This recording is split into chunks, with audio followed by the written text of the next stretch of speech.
जय हिंद। चैप्टर 19 बसंती हवा।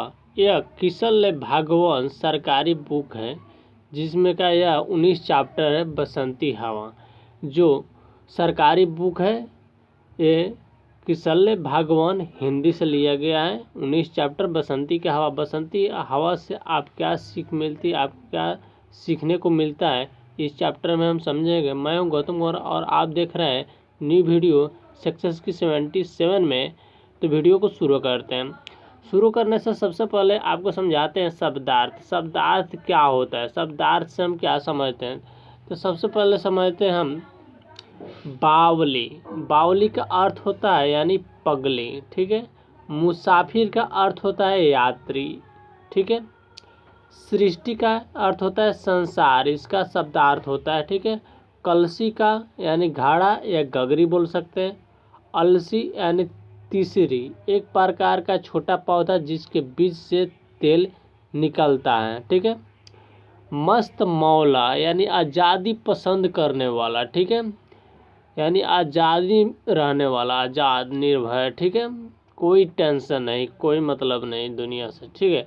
निर्जन यानी सुनसान। शीश यानी माथा या सिर, ठीक है। पथिक यात्री या राही, उसी को पथिक बोलते हैं। अब चलते हैं कुछ क्वेश्चन की तरफ। बसंती हवा ने अपने आप को दूसरे मुसाफिर से अलग क्यों बताया, ये आप कमेंट बॉक्स में ज़रूर बतलाएं। इसका क्वेश्चन हम समझते हैं, क्वेश्चन आंसर देखते हैं क्वेश्चन आंसर क्या है इसका, ठीक है। तो आप देख रहे हैं क्वेश्चन आंसर में दिया हुआ है क्या, वो हमको आपको बतला रहे हैं, ठीक है। बसंती हवा पार्ट से प्रश्न नंबर 1, बसंती हवा ने अपने आप को दूसरे मुसाफिर से अलग क्यों बतलाया, ठीक है। अलग क्यों बतलाया। उत्तर, बसंती हवा ने अपने आप को दूसरे मुसाफिरों से अलग इसलिए बतलाया क्योंकि बसंती हवा का अपना कोई मंजिल या लक्ष्य नहीं है। वह जिधर चाहती है उधर घूम जाती है, न इसका कोई घर है और न ही कोई उद्देश्य। जबकि किसी मुसाफिर का निश्चित लक्ष्य होता है, वह किसी निश्चित उद्देश्य से कहीं जाता है, उसका मार्ग भी निश्चित होता है, ठीक है। किंतु बसंती हवा का कोई मार्ग नहीं, कोई अंतिम पड़ाव नहीं। यह मस्त मौला के समान चलती रहती है। यह आम आदमी के समान होता है बसंती हवा। आम आदमी का न कोई लक्ष्य होता है, न कोई ठिकाना होता है, न कोई उद्देश्य होता है। और जो अपने लक्ष्य पर निर्भर होता है उसका रास्ता भी निश्चित होता है और समय भी निश्चित होता है, उसका पड़ाव भी निश्चित होता है, मार्ग भी निश्चित होता है, किस समय में कहाँ पहुँचना होता है वो भी निश्चित होता है, ठीक है। तो बड़े आदमी का निशानी और आम आदमी का निशानी कोई कुछ भी नहीं है। उसको जब मन करे, जिधर मन करे, जहाँ मन करे जहाँ चल देता है, ठीक है। इसी तरह बसंती हवा का काम है। प्रश्न नंबर 2, इस पाठ में कवि ने खेत खलिहानों के हंसने की बात कही है, ऐसा उसने क्यों कहा है। उत्तर, इस पाठ में कवि ने खेत खलिहानों को हंसने की बात इसलिए कही है क्योंकि इस समय लहलहाते पौधों से खेत हरे भरे रहते हैं। सरसों में पीले पीले फूल निकल आते हैं, असली के नीले फूल खिल जाते हैं। बसंती हवा के निचले पल पर, ठीक है, लहलहाते खेत और चमचमाती धूप हंसने लगती है। लगता है बसंती हवा का स्पर्श पाकर सभी दिशाएं हंस रही हो, ठीक है। अर्थात पौधे के हिलने डोलने से एक अद्भुत दृश्य उपस्थित हो जाता है, इसलिए कवि ने ऐसा बात कही, ठीक है, कि खेत खलिहानों को हंसने की बात कही, ठीक है। खेत खलिहानों को हंसने के बात यही होता है कि सारे पेड़ पौधे जगमग जगमग करते रहे और उसकी हरियाली इधर से उधर बिखरती रहे, ठीक है। प्रश्न नंबर 3, बसंती हवा का कौन सा अंश आपको सबसे ज़्यादा प्रभावित किया? कमेंट बॉक्स में आप जरूर लिखें, ठीक है। इस कविता के पृष्ठ 98 का पंक्तियाँ जहाँ से चलती है मैं बसंती हवा हूँ मुझे अधिक प्रभावित करती है, क्योंकि इसमें बसंती हवा की मादकता एवं मस्ती का वर्णन किया गया है। जब यह चलती है तो इसके स्पर्श से इसकी राह में पड़ने वाले गांव, शहर, मोहल्ले, टोले, नदी, रेतीले मैदान, निर्जन स्थान, हरे भरे खेत, तालाब सभी मस्ती में झूमने लगते हैं। सारा वातावरण मधुमय हो जाता है। लगता है बसंती हवा के स्पर्श से सारी सृष्टि में नव चेतना का संचार हो गया हो। सब में एक अजीब मकदा आ गई हो, ठीक है।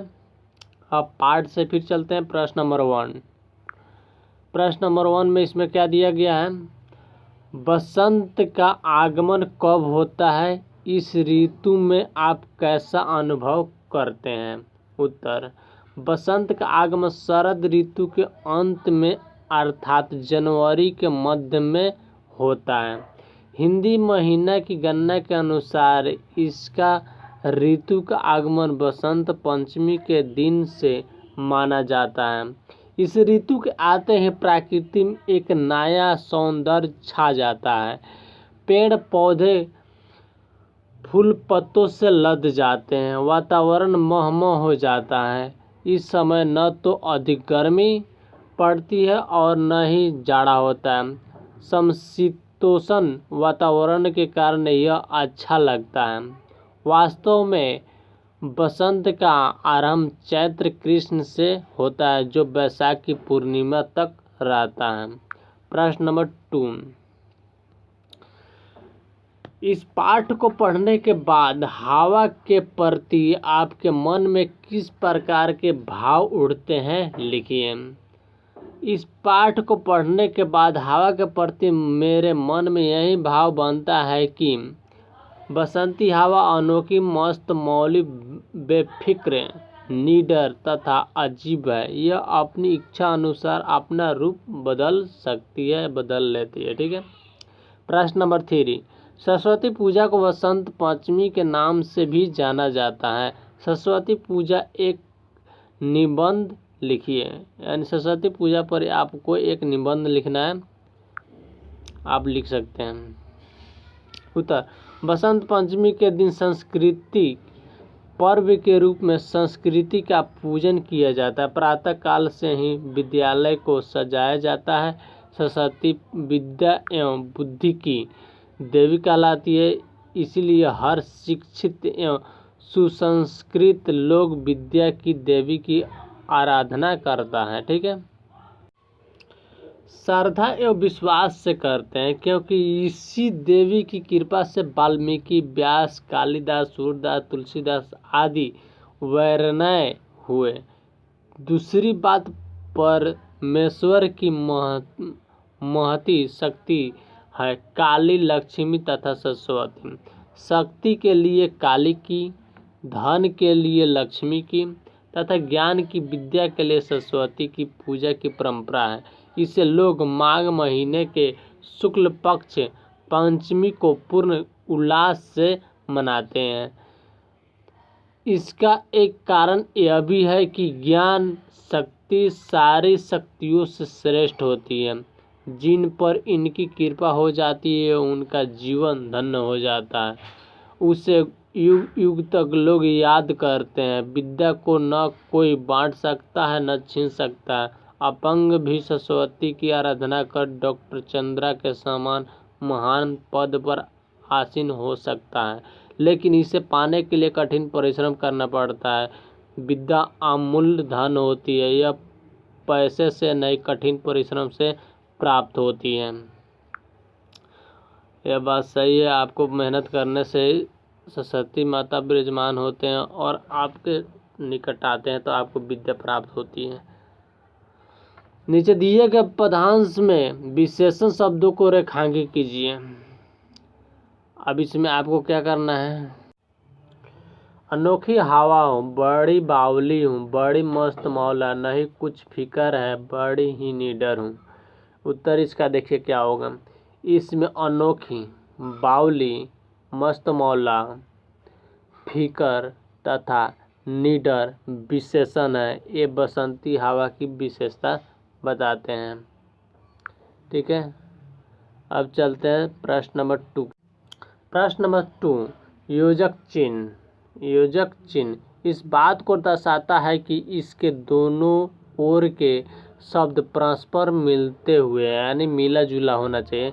जैसे दिन रात, ये मिलता जुलता शब्द है।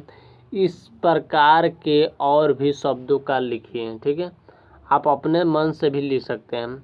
जैसे दिन रात हुआ, मिलता जुलता शब्द है। माता पिता मिलता जुलता शब्द है। भाई बहन, भात दाल, सोच समझ, किताब कॉपी, स्कूल कॉलेज, आकाश पाताल, देश विदेश, अपना पराया आदि, ये सब क्या है, मिलता जुलता शब्द है। ठीक है, अब चलते हैं